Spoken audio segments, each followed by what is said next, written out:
Superpedret patrocina les notícies. I recordi, cada setmana vals de descompte amb les seves seccions estrella. Superpedret, per la seva millor compra.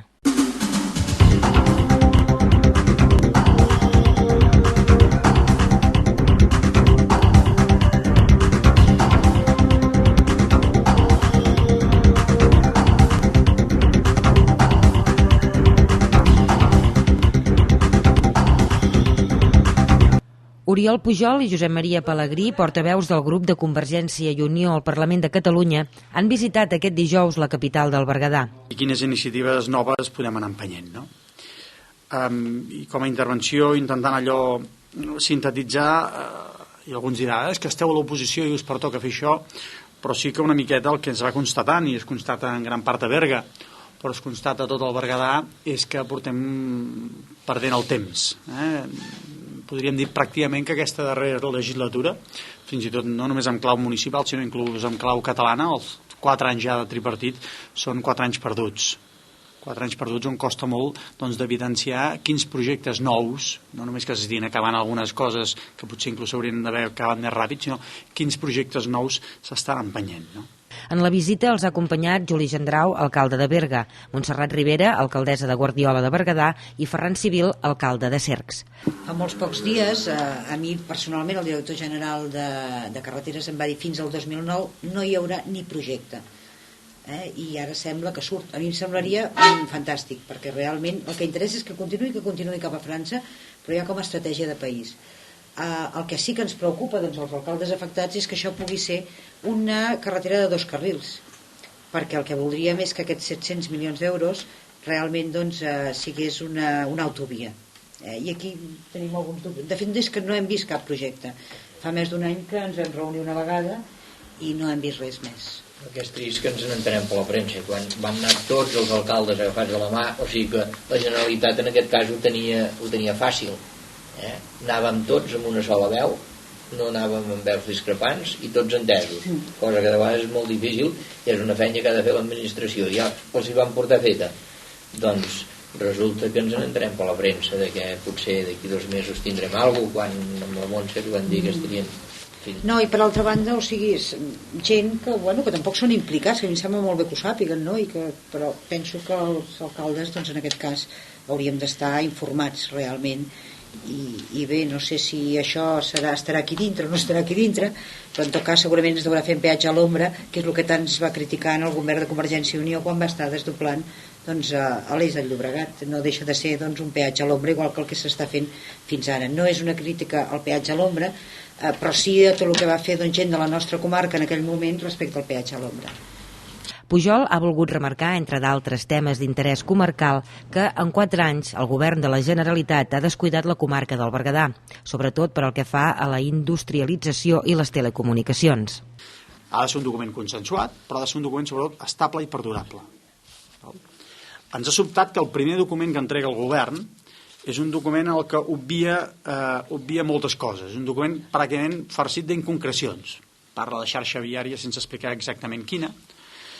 I aquí el primer requeriment que li fem, i li vam fer ja al president Montilla, és: senyor Montilla, vostè té l'oportunitat, però només en té una més, de dir de quines infraestructures estem parlant, de quina calendarització tindran aquestes infraestructures, de com es financiaran i de com es podrà fer l'avaluació i el seguiment.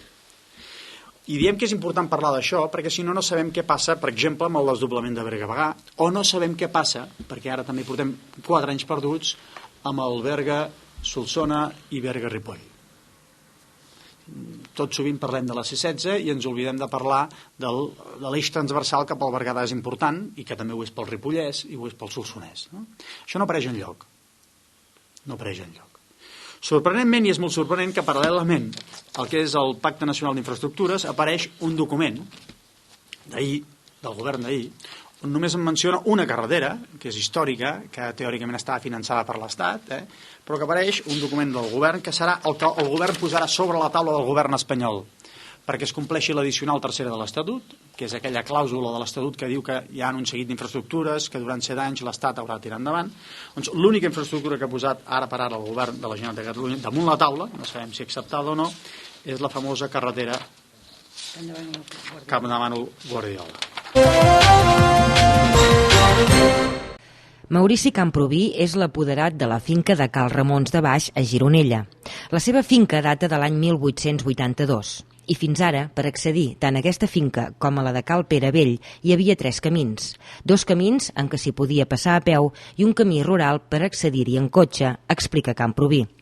L'Ajuntament de Gironella va aprovar la llicència d'obres per tallar aquest darrer camí que pertany a la xarxa de camins rurals i tallar l'accés en cotxe a les finques de Cal Ramons i Cal Pere a l'indret de Cal Franc Nou, la Donzella de Baix, per agregar aquest camí a aquesta finca veïna de construcció més recent. Sebastià Franc, propietari de Cal Franc Nou, explica en un comunicat que les 2 sentències judicials li han donat permís per fer-ho. En les sentències queda clar que tenen més accessos a la seva finca, el de Cal Pere Vell, el camí de la Sal i a través de la seva pròpia finca que limita amb la via pública, concretament a la zona esportiva de Gironella. Aquí, ara jo sóc el responsable, diguéssim, de tot això, a veure com funciona. I què ha passat amb aquest camí?